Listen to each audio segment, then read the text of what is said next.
এই দেখুন আমাদের মাঝে ভোট দিতে আসছে, তার বয়স 102।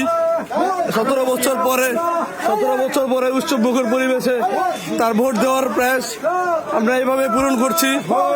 আমাদের হলুদিয়া ইউনিয়ন শাখার 9 নং ওয়ার্ডের ভোট কেন্দ্রে এভাবে আমরা ভোট দিতে নিয়ে আসছি অসুস্থ এবং বৃদ্ধ মহিলাদের এবং পুরুষদের।